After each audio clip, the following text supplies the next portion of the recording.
Hello student, good morning. मैं राहुल शर्मा आप सभी का विवेकानंद स्कूल की ऑनलाइन क्लास में स्वागत करता हूँ। हमने यहाँ से आपसे पहले जो फर्स्ट चैप्टर के बारे में देख लिया था और जो मैंने सेकंड चैप्टर का जो आपके पास पाचन तंत्र वाला जो टॉपिक मैंने डाला था वो आपको क्या करना है, जिस बच्चे ने नहीं किया है वो रहने देना है, जिसने कर लिया है कोई बात नहीं है, अपन उसको दोबारा एक बार रिवाइज कर लेंगे। तो हम यहाँ जो अपन थर्ड चैप्टर की बात करेंगे जेनेटिक या आनुवंशिकी। देखिए कि आनुवंशिकी क्या होती है, इससे पहले मैं आपको एक चीज बता देता हूं कि क्या होगा कि जैसे अपन ने फर्स्ट चैप्टर डाला है तो उसके क्वेश्चन आंसर आपको मिल जाएंगे, आज मिल जाएंगे, 100% मिलेंगे आपको। साथ में उसका क्या करना है, आपको काम करना है। फिर आपको चैप्टर 3 के जो नोट्स बनाने हैं। फिर जैसे ही आपको मंडे से क्या किया जाएगा, बुला लिया जाएगा स्कूल में एक दो बच्चों को, ताकि आपका जो काम है, जो जिस भी सब्जेक्ट टीचर ने आपको काम दिया है वो काम चेक हुआ। यहाँ अगर अपन बात करेंगे, देखो फर्स्ट जो अगर अपन बात करेंगे तो आनुवंशिकी बात करेंगे। तो आनुवंशिकी क्या होती है, जैसे जिस टॉपिक का नाम है पहले उसको समझ लेते हैं कि आनुवंशिकी क्या है। तो देखिए आनुवंशिकी की अगर अपन बात करते हैं तो जीव विज्ञान की वैशाखा जिसमें आनुवंशिक लक्षणों और विभिन्नताओं का अध्ययन किया जाता है क्या कहलाती है, आनुवंशिकी कहलाती है। अब देखो जीव विज्ञान की वह शाखा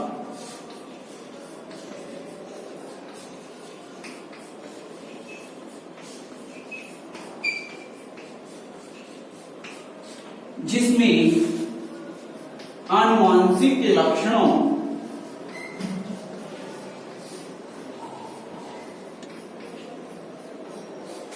एवं विभिन्नताओं का अध्ययन किया जाता है।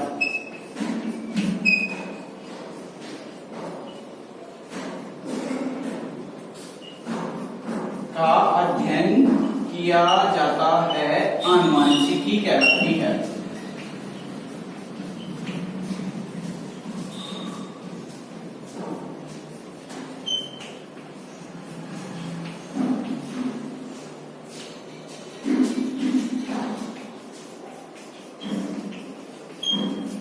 देखो यह तो अपनी यहाँ क्या हो गई, परिभाषा हो गई इसकी।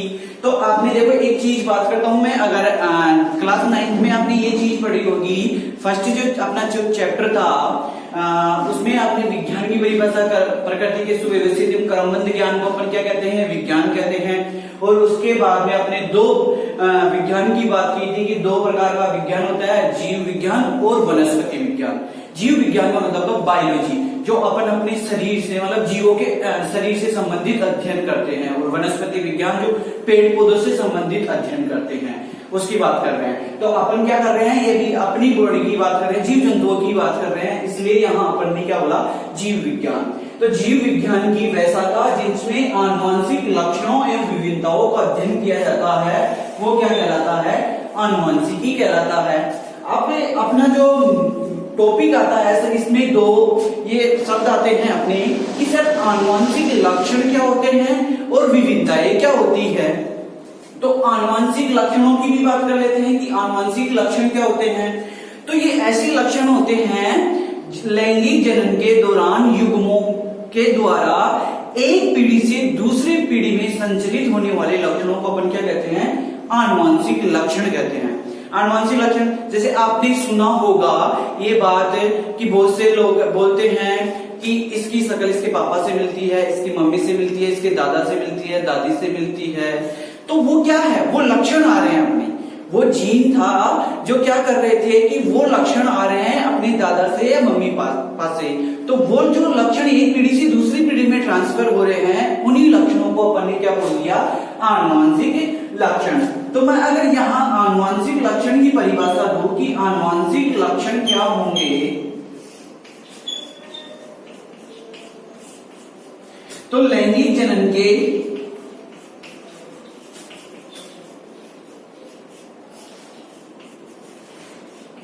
समय युग्मों द्वारा, लैंगिक जनन के समय युग्मों द्वारा एक पीढ़ी से दूसरी पीढ़ी में संचरित होने वाले लक्षणों को, एक पीढ़ी से दूसरी पीढ़ी में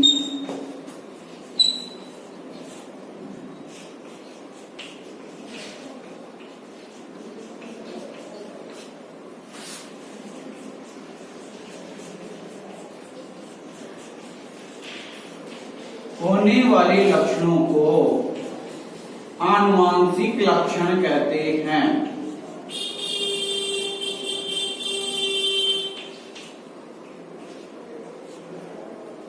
आनुवांशिक लक्षण कहते हैं। तो देखो ये क्या कर रहे हैं, ये लक्षण एक पीढ़ी से दूसरी पीढ़ी में ट्रांसफर हो रहे हैं। कि जैसे अभी बात की थी कि मैंने कि ये उसके लक्षण दिखते हैं, ये अपने को उसके लक्षण, इसकी शक्ल उसकी जैसी मिलती है, तो वो लक्षण ही क्या होंगे, आनुवांशिक लक्षण होंगे। अब मैं आपको ये चीज और बता देता हूं कि लैंगिक जनन और युग्मक, ये भी चीज जरूरी है आपको याद करने के लिए।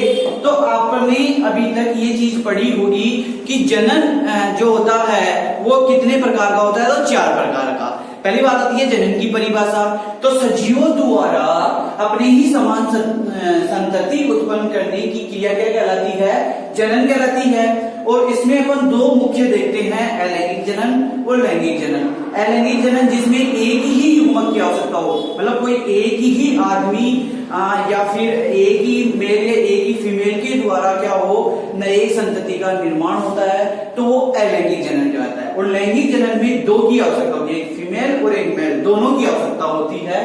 तो ऐसा जनन कौन सा कहलाता है, लैंगिक जनन। और लैंगिक जनन में क्या बन रहे हैं, युग्मक बन रहे हैं। तो अपन यहाँ शुक्राणु और अंडाणुओं की बात करते हैं, जो अपन ने पिछली कक्षा में देख चुके, और फिर भी अपन सेकंड चैप्टर में देखेंगे यहाँ। तो युग्मकों की अपन बात कर देते हैं। तो युग्मक क्या होते हैं, शुक्राणु और अंडाणु। जब निषेचन की क्रिया होती है तो शुक्राणु और अंडाणु आपस में क्या हो जाते हैं, मिल जाते हैं। तो उस समय क्या हो जाते हैं, लक्षण एक दूसरे से संतति में चले जाते हैं। तो ये कौन से लक्षण हो गए, आनुवांशिक लक्षण। अब अपन बात करते हैं विभिन्नताएं, वेरिएशन उत्पन्न होती है। देखो विभिन्नताएं इसी लैंगिक जनन के दौरान उत्पन्न होगी। जब लैंगिक जनन होगा, जब युग्मक आपस में दोनों युग्मक आपस में मिलते हैं, अंडाणु और शुक्राणु दोनों आपस में मिलेंगे, तो उस दौरान क्या होता है, विभिन्नताएं उत्पन्न होती है। कैसे विभिन्नताएं उत्पन्न होती है, मैं आपको यहाँ एक डायग्राम के थ्रू बता देता हूं।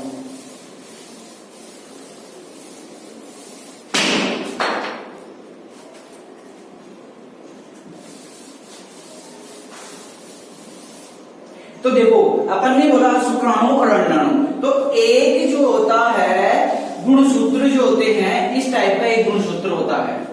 एक गुणसूत्र होते हैं, शुक्राणुओं के अंदर गुणसूत्र होते हैं, ठीक है, और अंडाणुओं के अंदर भी गुणसूत्र होते हैं। तो एक गुणसूत्र ये हो गया और एक दूसरा ही गुणसूत्र अपने पास ये हो गया। तो देखो ये अपने किसका था, मेल का गुणसूत्र था, और अपने पास ये गुणसूत्र किसका था, फीमेल का गुणसूत्र था।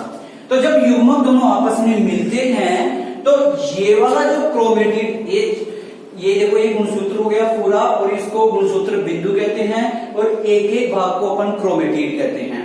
तो ये क्रोमेटिड और ये क्रोमेटिड आपस में टूटकर यहां चला जाता है, और ये वाला क्रोमेटिड यहां आ जाता है। तो क्रोमेटिड के जो आदान प्रदान की क्रिया होती है, उस क्रिया को अपन क्या कहते हैं, जीन विनिमय कहते हैं।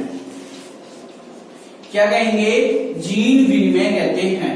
तो देखो आपको क्या है कि ये इतना आपको डिटेल से दे नहीं रखा, बस इतना दे रखा है, जीन विनिमय के दौरान विभिन्नताएं उत्पन्न होती है। तो मैं उस चीज को समझा देता हूं कि किस टाइप से विभिन्नताएं उत्पन्न होती है, किस टाइप से, यदि आपको मैं ये बोल के रह जाता कि जीन विनिमय के दौरान ये सारा प्रोसेस होता है, तो वो क्या था, पॉसिबल नहीं था कि सर जीन विनिमय क्या होता है, फिर आप क्वेश्चन पूछते। तो उस क्वेश्चन को मैंने क्या कर दिया, यही क्लियर कर दिया कि जीन विनिमय क्या होता है। ये गुणसूत्र और ये गुणसूत्र, इसके लक्षण यहाँ, इसके लक्षण यहाँ, आपस में दोनों क्या हो जाते हैं, मिक्स हो जाते हैं, जिससे क्या हो गया कि विभिन्नताएं उत्पन्न हो जाती है। जो नई जनरेशन आएगी उसमें क्या हो जाएगी, विभिन्नताएं उत्पन्न हो जाएगी। तो यहां तक क्लियर। तो विभिन्नताएं कब उत्पन्न होगी, जब जीन विनिमय की क्रिया होगी, तब विभिन्नताएं उत्पन्न होगी।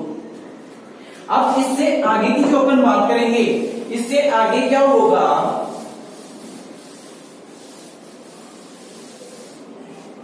देखो